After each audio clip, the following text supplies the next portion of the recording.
Oh.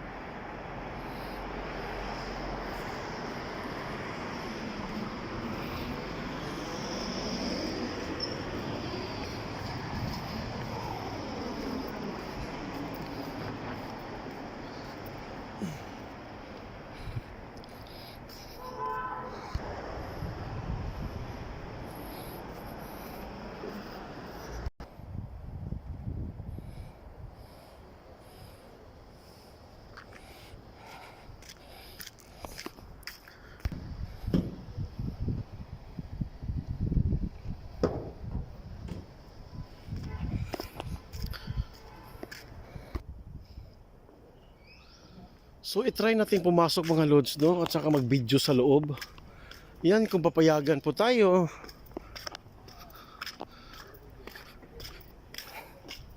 Ibrahim Palace. Ibrahim Palace is a main center of government city of Hof.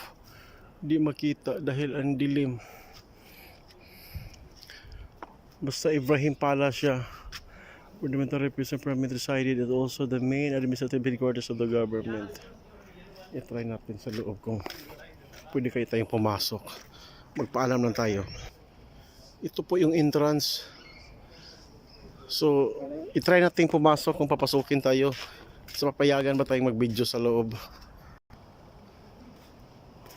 Parang under construction pa siya. So, pinayagan tayo, no? Sabi na Sadik, okay daw.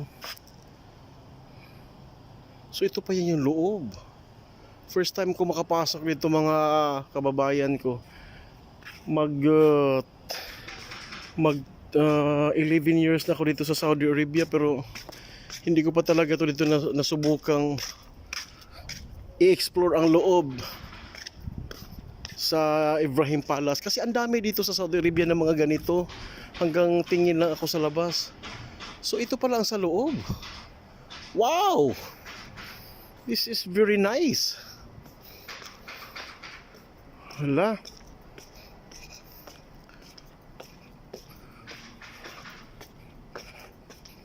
yun, isa sa mga tourist attraction to dito sa Hufuf Al-Hasa Kingdom of Saudi Arabia. You know, itong wall nila, oh, ano pa yan, matagal na yang panahon. Kaya sa noon, ay hala, ano ba to? Parang carpet. Hala, yan, ganda niya, oh. Sige nga, ikutin pa nga natin kasi may gumagawa dito, eh. So palang ano pala to, nire-rubit. I mean, pinapaganda.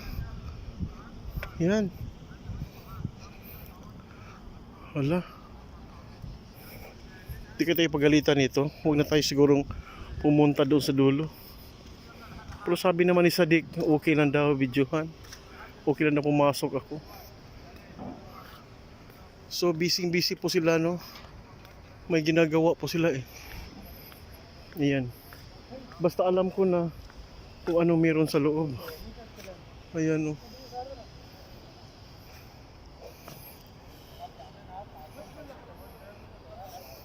Ayan. King Ibrahim Palace. Wow. Amazing. Ginagawa pa nila, eh. So ayan, no. So ito pala ang nasa loob, mga idol, ng mga kababayan ko, dahil first time ko pumasok dito sa tinagal-tagal ko dito sa Kingdom of Saudi Arabia. Ngayon ako nakapasok kung ano meron talaga sa palace na ito. Kasi mga historical ano to, eh, historical place. Ayan.